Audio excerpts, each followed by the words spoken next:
Commentaire de saint Thomas d'Aquin sur l'Épître aux Romains, chapitre 13, versets 1 à 7. Que toute âme soit soumise aux puissances inférieures, car il n'y a point de puissance qui ne vienne de Dieu. Celles qui existent ont été établies par Dieu.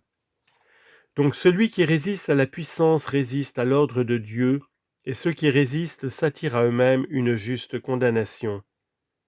Car les princes ne sont point à craindre pour les bonnes œuvres, mais pour les mauvaises. Veux-tu donc ne point craindre la puissance? Fais le bien et elle te louera. Car le prince est le ministre de Dieu pour le bien. Mais si tu fais mal, crains, parce que ce n'est pas sans raison qu'il porte le glaive. Il est en effet le ministre de Dieu pour exercer sa vengeance contre celui qui fait le mal. Il est donc nécessaire de vous soumettre à lui non seulement par crainte de sa colère, mais encore par conscience.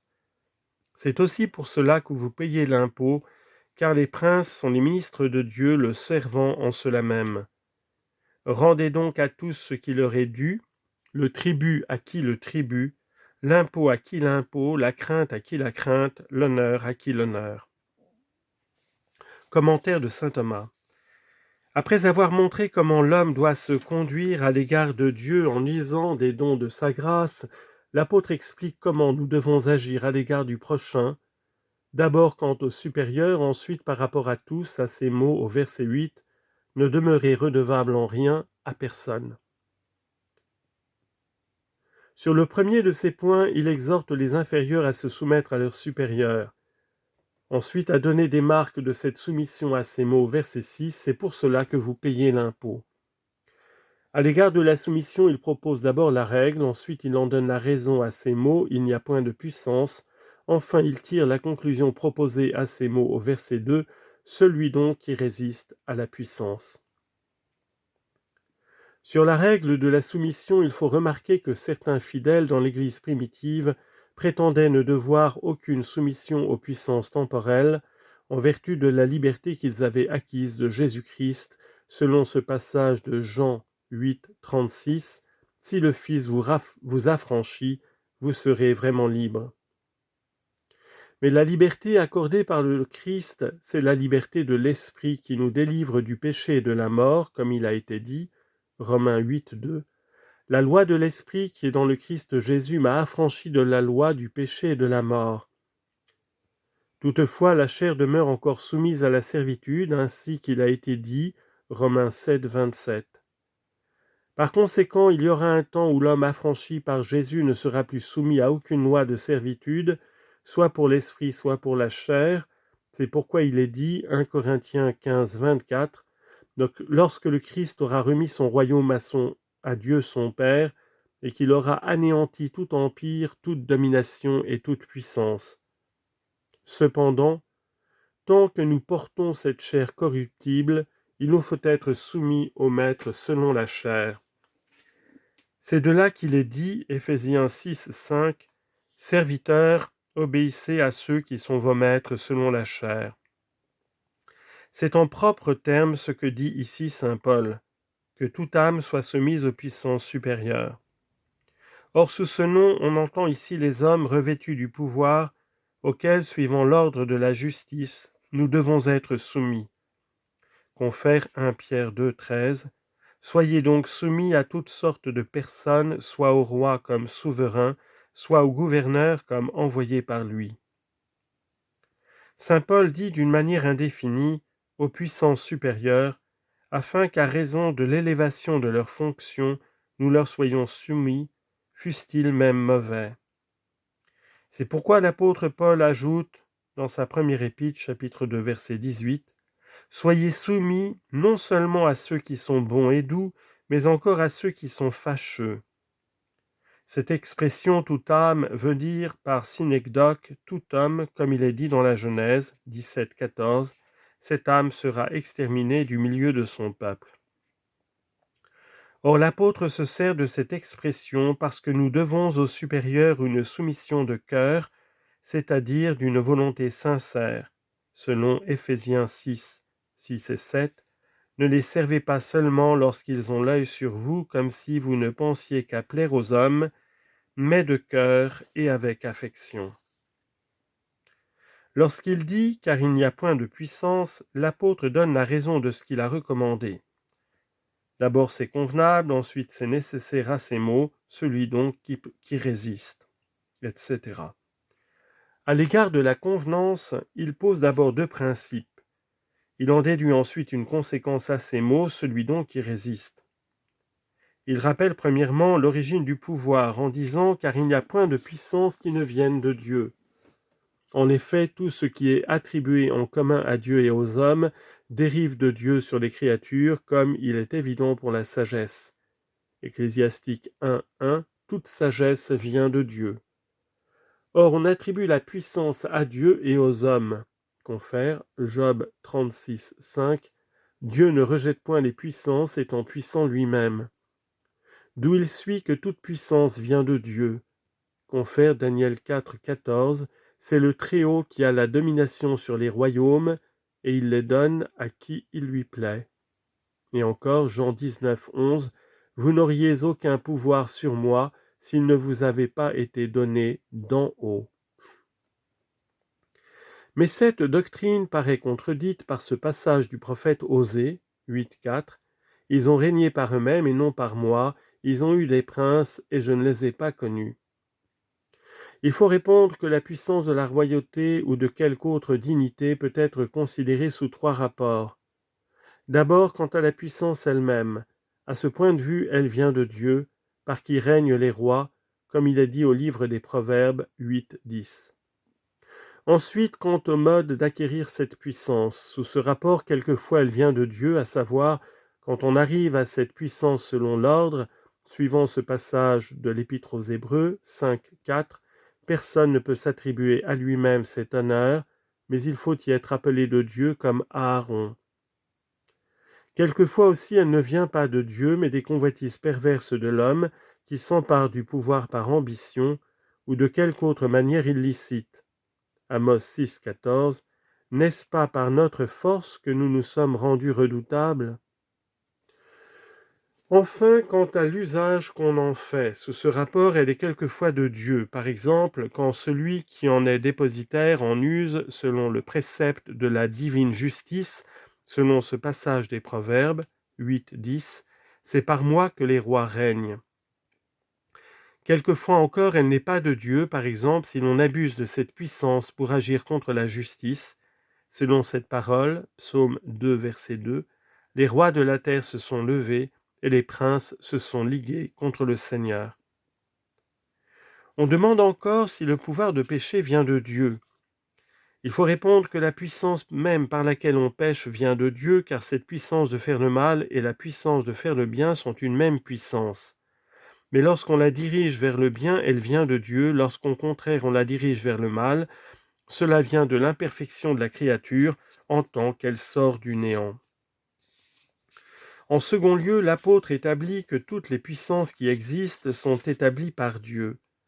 La raison en est que Dieu a tout fait par sa sagesse, suivant ce passage du psaume 103:24. Vous avez fait toutes choses dans votre sagesse. Or c'est le propre de la sagesse de disposer tout avec ordre. Sagesse 8:1. La sagesse atteint d'une extrémité à l'autre avec force et dispose toutes choses avec douceur. Voilà pourquoi il faut que les effets divins soient selon l'ordre. Confère Job 38:33. Connaissez-vous l'ordre du ciel? Expliquerez-vous la raison de son influence sur la terre? Mais Dieu, dans les effets qui émanent de lui, a établi deux sortes d'ordres. Selon le premier, tout est ordonné par rapport à lui-même. Confère Proverbe 16:4, Dieu a tout fait pour sa gloire. Selon l'autre, les effets divins sont ordonnés entre eux, comme il est dit au Deutéronome 4:19, du soleil, de la lune et des étoiles, le Seigneur les a créés pour servir à toutes les nations qui sont sous le ciel. Lorsqu'il ajoute au verset 2, celui donc qui résiste à la puissance, saint Paul déduit sa proposition des deux principes posés. Si en effet le pouvoir des princes en tant que pouvoir vient de Dieu, et si rien de ce qui vient de Dieu n'existe sans ordre, il s'ensuit que l'ordre d'après lequel les inférieurs sont soumis aux puissances supérieures vient également de Dieu. Celui-là donc qui, contre cet ordre, résiste à la puissance, résiste à l'ordre de Dieu. Confère 1 Roi 8, 7. Ce n'est pas toi qu'ils rejettent, mais moi, afin que je ne règne plus sur eux. Et encore Luc 10, 16. Qui vous méprise, me méprise. Or, résister à l'ordre divin, c'est un acte contraire à la bienséance de la vertu. Quiconque donc résiste à la puissance agit contre la vertu, en ce qui appartient à l'ordre de la puissance à laquelle il est soumis. En disant au verset 2 « Mais ceux qui résistent attirent sur eux la condamnation », l'apôtre montre que cette soumission est non seulement convenable, mais nécessaire. Et d'abord il énonce sa proposition, ensuite il l'approuve à ces mots au verset 3, « Car les princes ne sont point à craindre ». Il dit donc d'abord « J'ai dit que celui qui résiste à la puissance résiste à l'ordre de Dieu ». Or il faut éviter cette résistance en soi parce qu'elle est opposée à la vertu. Cependant un grand nombre qui n'ont point l'amour de la vertu ne détestent point ce qui lui est opposé. Cette sorte de gens doit donc être contrainte d'éviter le mal au moyen du châtiment. C'est ce qui lui fait ajouter « et ceux qui résistent », à savoir l'ordre de Dieu, en agissant contre l'ordre de la puissance, attire sur eux la condamnation. Paroles qui peuvent être entendues d'abord de la damnation éternelle que méritent ceux qui ne veulent point être soumis aux puissances comme ils le doivent. Sur ce point, nous avons l'exemple de Dathan et d'Abiron qui, pour avoir résisté à Moïse et à Aaron, furent engloutis dans les entrailles de la terre. Ainsi qu'il est rapporté au livre des Nombres, chapitre 16, verset 32. On peut encore entendre ce passage de la condamnation au châtiment infligé par les princes eux-mêmes. Confère Proverbe 20, verset 1. La colère du roi est comme le rugissement du lion, quiconque l'irrite pêche contre son âme. Mais ceci n'est-il point contredit par la résistance que les apôtres et les martyrs ont opposée aux princes et aux puissants? Ils n'ont point pour cela cependant encouru la condamnation de Dieu, mais ont été récompensés. Il faut répondre que l'apôtre parle ici de celui qui résiste à la puissance inférieure en tant qu'elle est ordonnée de Dieu. Or, l'ordre divin a ceci de particulier qu'on ne doit pas obéir à la puissance inférieure contre les droits de la puissance supérieure. De même que dans les choses humaines, on n'obéit pas à l'officier inférieur contre le général, ni au magistrat contre le prince. Et toute puissance humaine est subordonnée à la puissance de Dieu, donc il ne faut obéir à aucune puissance humaine contre Dieu. Suivant ce qu'on lit aux Actes 5, 29, il faut plutôt obéir à Dieu qu'aux hommes. En disant au verset 3 « Car les princes ne sont point à craindre », saint Paul assigne la raison de ce qui précède. Et d'abord il énonce cette raison, puis en second lieu, de la raison alléguée, il déduit une règle utile à ces mots au verset 3 « Veux-tu n'avoir point à craindre la puissance ?» Enfin, il fait voir la nécessité de cette règle à ses autres « Or, si tu fais mal ». Il dit donc d'abord « J'ai avancé que ceux qui résistent aux puissances attirent sur eux la damnation. » Car les princes qui sont appelés ici du nom de puissance ne sont point à craindre, c'est-à-dire ne doivent point inspirer de crainte pour les bonnes œuvres, c'est-à-dire à raison de ces œuvres, mais pour les mauvaises, c'est-à-dire à raison de ces œuvres mauvaises. Il faut, ce semble, entendre ces paroles dans le sens des motifs pour lesquels les princes sont institués. Ils ont été institués pour forcer par la crainte du châtiment ceux que l'amour de la vertu ne détermine pas à éviter le mal et à faire le bien. Confère Proverbe 20, verset 8, « Un roi assis sur le trône du jugement dissipe l'iniquité par son regard. » C'est dans ce sens que l'apôtre dit que les princes ne sont point à redouter pour les bonnes œuvres, mais pour les mauvaises, en raison des fonctions dont le prince est chargé, comme il a dit, en Isaïe 32, 8, « Ce prince aura des pensées dignes d'un prince. »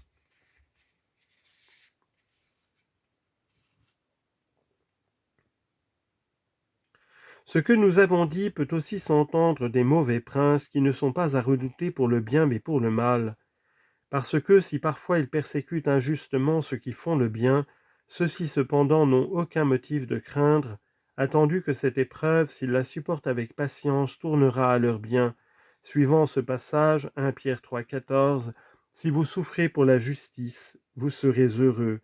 Ne craignez donc point les maux que les hommes veulent vous faire craindre, et n'en soyez point troublés. » Par ce qui précède, on peut voir la raison pour laquelle celui qui résiste à la puissance se prépare à la condamnation, soit qu'on entende de la condamnation au châtiment infligé par les princes contre ceux qui n'obéissent pas, soit qu'on l'explique de la damnation dont Dieu châtie les pécheurs. En effet, les princes sont à redouter quand on fait le mal. Il s'ensuit que celui qui résiste à la puissance fait le mal et qu'ainsi l'homme lui-même en agissant mal devient la propre cause de sa punition temporelle et éternelle. Lorsque saint Paul dit au verset 3 « Veux-tu n'avoir point à craindre la puissance ?» il tire de ce qu'il a dit une règle utile, à savoir « pour n'avoir point à craindre les princes ». Premièrement, par l'interrogation qu'il emploie, il insinue que cela est désirable en disant « Veux-tu ne pas craindre la puissance ?» comme s'il disait « Cela doit plaire à l'homme ». Confère Proverbe 20, verset 2, « Comme est le rugissement du lion, ainsi est la colère du roi. » Secondement, il enseigne le moyen d'y parvenir en disant « Faites le bien », parce que, comme il est dit, Proverbe 16, 13, « Les lèvres des justes obtiennent la faveur du roi. » Et Psaume 100, verset 6, « Je n'avais pour ministre que celui qui marchait dans la voie de l'innocence. » Troisièmement, il en montre l'effet, en disant au verset 3, « Si tu fais le bien, non seulement tu éviteras la crainte, mais tu recevras les louanges de la puissance. » Ce passage ne présente pas de difficulté si on l'entend de la fin pour laquelle les puissances ont été constituées, car elles l'ont été non seulement afin d'éloigner du mal par la crainte du châtiment, mais encore pour exciter au bien par l'attrait des récompenses, selon ses paroles, 1 Pierre 2, 14, soit au gouverneur comme à des hommes envoyés par lui pour punir les méchants et récompenser les bons. Cela est vrai encore à l'égard des mauvais princes, dont les persécutions injustes, supportées avec patience, deviennent pour les justes un sujet de louange. Confère Jacques 5, 11. Nous les appelons bienheureux parce qu'ils ont souffert. Quatrièmement, l'apôtre en donne la raison en disant au verset 4 « Le prince est le ministre de Dieu pour ton bien », ce qui est de toute évidence d'après l'ordre légitime des princes, car ils sont sous le gouvernement de Dieu comme des ministres constitués par le Maître suprême. Sagesse 6, 5. Car vous établis les ministres de son royaume. Or, le ministre et son maître tendent au même but. Confère Ecclésiastique 10, 2. Tel est le juge suprême, tels sont ses ministres. De même donc que Dieu opère le bien dans ceux qui le font, ainsi en est-il des princes, s'ils remplissent avec rectitude leur ministère. Les mauvais princes eux-mêmes sont également les ministres de Dieu selon l'ordre divin, bien que ce soit sans intention de leur part, selon ce passage d'Isaïe, chapitre 10, verset 3. « Assour est la verge et le bâton de ma fureur, sa main est l'instrument de ma colère, mais lui n'aura pas ce sentiment de lui-même. » Et encore Jérémie 25, 9. « Je prendrai tous les peuples de l'Aquilon et je les enverrai avec Nabuchodonosor mon serviteur, et je les ferai venir contre cette terre et sur ses habitants. » Ces princes sont encore ministres de Dieu quand quelquefois, par la permission divine, ils affligent les bons, parce que leur persécution tourne au bien des bons, ainsi qu'il a été expliqué. 8, 28. Tout contribue au bien de ceux qui aiment Dieu. Quand saint Paul ajoute au verset 4 « Mais si tu fais mal », il montre l'obligation d'accomplir la règle qu'il vient de donner. En effet, il a été dit qu'en faisant bien, tu ne craindras point les puissances, mais, si tu fais mal, crains, parce que tu as un motif de craindre. Proverbe 10, 29. Tous ceux qui font le mal sont dans la frayeur. Et Sagesse 17, 10. L'iniquité est timide, elle se condamne par son propre témoignage. En second lieu, il en assigne la raison en disant « Car ce n'est pas en vain que le prince porte le glaive. » L'apôtre parle ici d'après l'usage qu'avaient les princes de porter comme un signe de leur puissance des instruments de punition. Par exemple, les faisceaux pour frapper, les haches ou les glaives pour donner la mort. Confère Job 19, 29. Fuyez à la présence du glaive, parce qu'il y a un glaive vengeur des iniquités. Troisièmement, il développe cette raison en disant au verset 4, il porte, dis-je, le glaive, car il est le ministre et le vengeur de Dieu, c'est-à-dire l'exécuteur de sa vengeance, pour sa colère, c'est-à-dire pour exécuter les ordres de la colère de Dieu. En d'autres termes, son juste jugement à l'égard de celui qui fait le mal, c'est-à-dire à l'égard du malfaiteur. Confère Ézéchiel 16, 37 et 38.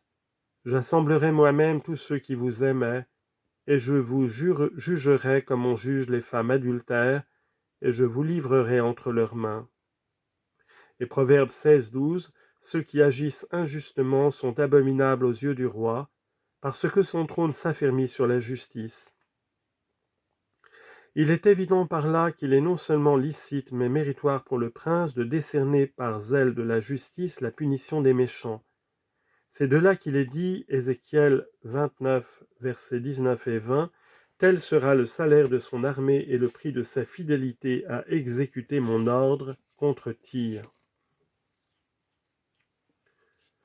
Lorsqu'il dit au verset 5, « Il faut donc être soumis non seulement par crainte », l'apôtre déduit la conclusion qu'il avait principalement en vue en disant « Donc pour les raisons alléguées, soyez soumis au prince par nécessité, c'est-à-dire parce que cette soumission est de nécessité de salut, ou encore soyez soumis volontairement à la nécessité du pouvoir princier qui pèse sur vous, faites de nécessité vertu, pour éviter le ressentiment, c'est-à-dire la punition, ce qui se rapporte à la seconde raison, mais encore par conscience, ce qui revient à la première raison, que quiconque résiste à la puissance résiste à l'ordre de Dieu. Confère Tite 3.1, avertissez-les d'être soumis aux princes et aux puissances. En ajoutant au verset 6, c'est aussi pour cela que vous payez l'impôt, saint Paul nous engage à donner aux supérieurs dont nous dépendons une marque de soumission. Il indique cette marque, ensuite il engage à la donner à ces mots, rendez donc à tous ce qui leur est dû. Sur le premier de ces points, il indique deux devoirs. Il dit, quelle est cette marque de soumission que nous devons au prince ?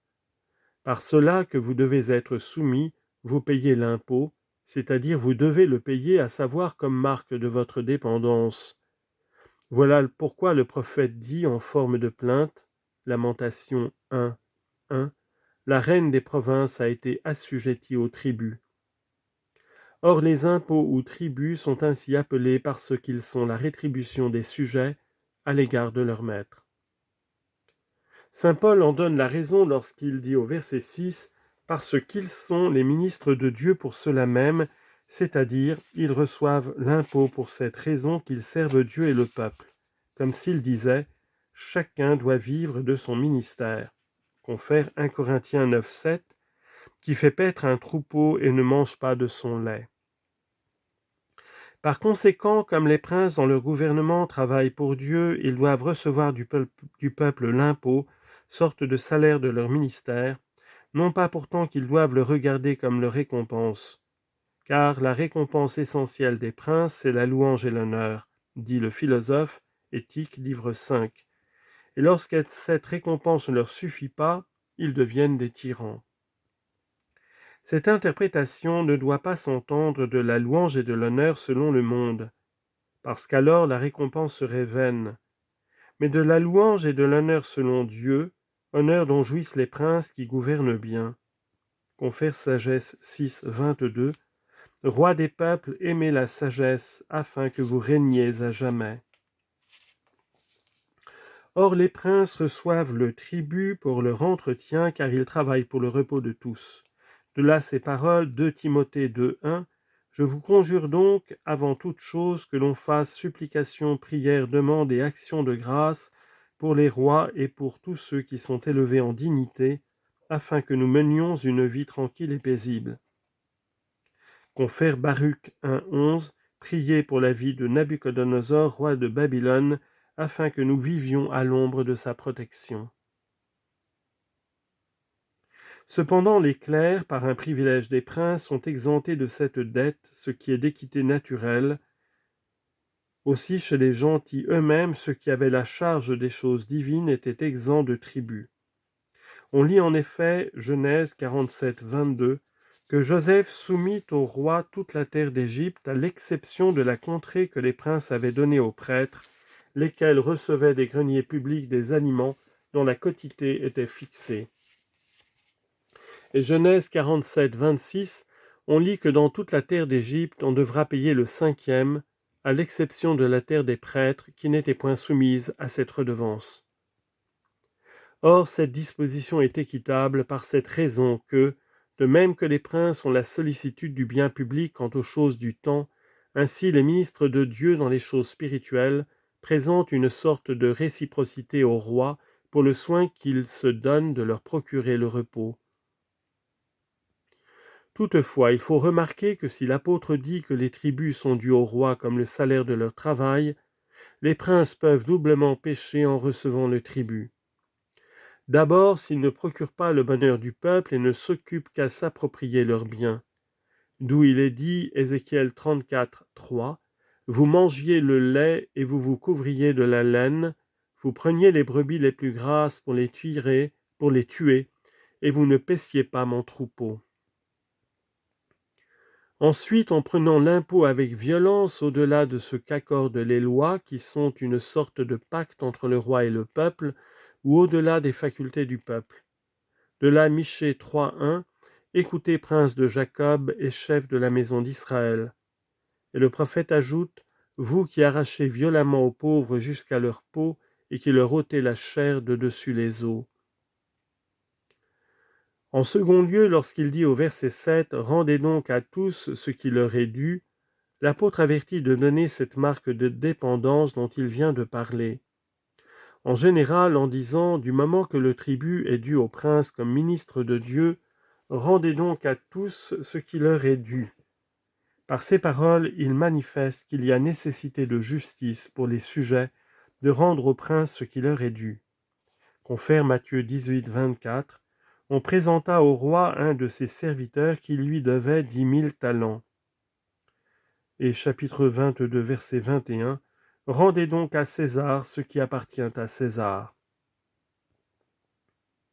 Saint Paul spécifie en indiquant d'abord ce qui est extérieur. Au verset 7, « À qui le tribut, c'est-à-dire à qui vous le devez, rendez le tribut, à savoir, parce qu'il est attribué au prince pour l'administration générale par laquelle il gouverne la patrie en paix et en tranquillité. » Confère Genèse 49, 15, « Issachar a vu que le repos était bon, et il s'est assujetti au tribut. »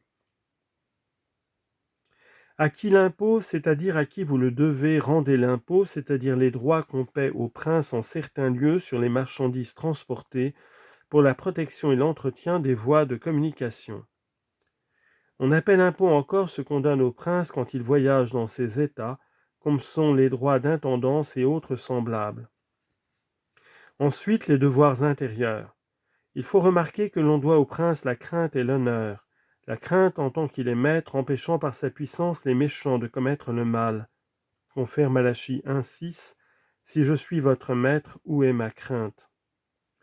Voilà pourquoi l'apôtre dit au verset 7, « À qui la crainte, c'est-à-dire à qui vous la devez, rendez la crainte. » Confère Proverbe 24, 21, « Mon fils, crains Dieu. » Mais en tant que semblable à un père, il procure aux bons ce qui peut servir à leur gloire. Il lui est dû l'honneur, confère Malachie 1,6, « Si je suis votre père, où sont mes honneurs ?» Voilà pourquoi saint Paul ajoute au verset 7 « À qui l'honneur, c'est-à-dire à qui vous le devez, rendez l'honneur. » 1 Pierre 2, 17, « Honorez le roi. » On objecte ce passage du Lévitique 19, 15, « Vous n'honorerez pas la face du puissant. » Il faut entendre ce passage dans ce sens qu'on ne doit point pour le puissant s'écarter de la justice. Aussi lit-on à la suite, « Vous jugerez justement le prochain. »